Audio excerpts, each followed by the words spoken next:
Hello everyone, welcome to DNA. तो team India के लिए दूसरे दिन बहुत ही बड़ी खुशखबरी आई है। मनु भाकर जो कि शूटिंग में हिस्ट्री क्रिएट कर दी है और पहला मेडल टीम इंडिया को मिल चुका है, ब्रॉन्ज मेडल। मेरा नाम है अर्पित दुबे और मेरे साथ है सार्थक। तो सार्थक, कल हम बात भी कर रहे थे कि शूटिंग में जो मेडल दिला सकता है वो मनु भाकर है, लेकिन थोड़ा सा किस्मत भी कहेंगे जो उनके खिलाफ है। लास्ट में कोरिया के प्लेयर को वो हरा सकती थी, लेकिन हमने देखा कि 0.1 के अंतर से वो बाहर हो गई। जी। आप देखेंगे कि पहले 5 सीरीज में जब उन्होंने स्टार्ट किया था तो वो सेकंड पे चल रही थी। जी। फिर दूसरे 5 सीरीज जब उन्होंने करी तो उसके बाद वो थर्ड पे आ गई। बिल्कुल। जब उन्होंने अपने शॉट्स खेलना शुरू करे तो वो सेकंड थर्ड का वो उनका चलता रहा था।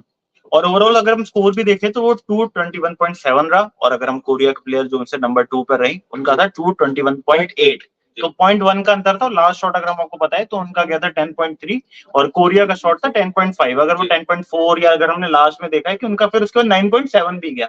तो कभी कभी किस्मत आपके साथ नहीं रहती, वरना वो नंबर 2 पर चल रही थी, हमें एक सिल्वर मेडल दिख सकता था। लेकिन ये हिस्ट्री इसलिए भी क्रिएट हुई है कि 12 साल बाद मेडल आया ओलंपिक्स में। इससे पहले गगन नारंग ने 2012 में मेडल जीता था, वो भी ब्रॉन्ज मेडल था। जी। तो अभी तक उम्मीद थी इनसे गोल्ड की, लेकिन ये अच्छी बात है कि एक मेडल टीम इंडिया के लिए। अब ये नहीं है कि मेडल चलिए आपके लिए खाली नहीं है, और दूसरे दिन मेडल आना काफी अच्छी बात है। तो आप एक बार सीरीज बाय सीरीज बता दीजिए कि उनके किस तरीके से ओवरऑल शॉट्स रहे। अगर हम पहले शॉट से बात करें, किस तरीके से उनकी कंसिस्टेंसी हमें देखने को मिली। देखिए, कंसिस्टेंट ओवर रही है क्योंकि पहला शॉट ही उनका 10.6 गया था। जी।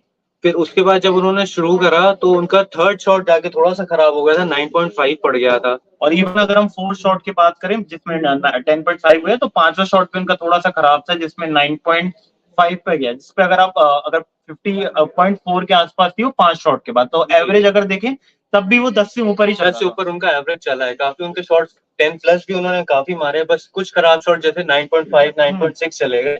उसकी वजह से उनका थोड़ा सा जो स्कोर था वो 0.1 से कम रह गया। जी। और अगर हम आपको बता दें कि 10 शॉट्स तक देखें तो उनके 100.3 का जो स्कोर था, तो मतलब अभी भी अगर एवरेज निकालेंगे आप, वो भी 10 से ऊपर ही चल रहा था। तो इनर सर्किल उन्होंने, मुझे लगता है कि अगर ड्रॉ होता तो क्या आपको लगता है कि इनर सर्किल का फायदा मिल सकता था आज मनु भाकर को? इनर सर्किल का थोड़ा सा फायदा उनको उनके हित में रहता। बाकी उनके जो शॉट्स हैं वो काफी, आप देखेंगे 10.5 के प्लस भी रहे हैं। 10.6 भी मारा उन्होंने, 10.7 भी मारा, 10.9, लेकिन जो आप कहते हैं बेस्ट शॉट वो नहीं बन पाया। वो नहीं रहता क्योंकि पिस्टल में थोड़ा सा मुश्किल होता है 10.9 मारना। लेकिन अगर आप मान लेते हैं तो फिर एक अच्छे शूटर कहलाते हैं। जी। और इससे पहले गगन नारंग से पहले मनु भाकर के बारे में आपको हम बता देते हैं कि वो 20 साल ही, अगर आप उम्र देखें तो सिर्फ 20 साल के ही हैं। और इससे और ये भी सुनने में आ रहा था कि वो शूटिंग छोड़ना चाहती है। तो अब मुझे नहीं लगता कि इस मेडल के बाद वो ये फैसला लेंगे। जरूर उनके सामने मुश्किल डिसीजन रहे, लेकिन मुझे नहीं लगता कि अब वो ऐसा डिसीजन लेने वाली है। जी, तो मुश्किल ही है उनका शूटिंग करना। अब उनका कॉन्फिडेंस भी थोड़ा बूस्ट अप हो गया है कि अब वो मेडल भी ला सकती है, वो भी ओलंपिक्स में। और इससे पहले भी हम कल आपको बात भी कर रहे थे कि ओवरऑल 15 गोल्ड मेडल आ चुके हैं, और उसके साथ साथ इससे पहले भी उनके अचीवमेंट्स काफी ज्यादा है। अगर हम वर्ल्ड कप की बात करें अंडर 19, तो उसमें भी 12 गोल्ड उनके पास है। तो ओवरऑल रिकॉर्ड काफी ज्यादा शानदार हमें मनु भाकर का दिखा है, और टीम इंडिया ने ओपनिंग कर दी है अपनी पेरिस ओलंपिक्स में। इस बार हो सकता है कि हम हिस्ट्री भी क्रिएट करें मेडल्स में, जो कि अभी तक 7 मेडल्स की है। तो हो सकता है हम कि 10 से 15 मेडल्स हमें देखने को मिले, क्योंकि शूटिंग पिछली बार हमें एक भी मेडल नहीं था, उससे पहले भी हमें मेडल नहीं मिला था। तो काफी इंटरेस्टिंग हो चुका है। और अभी आज के अगर हम शेड्यूल की बात करें तो अभी निखत का मैच होना है, और इसके बाद आपको देखने को मिलेगा आर्चरी में भी आज मेडल आ सकता है।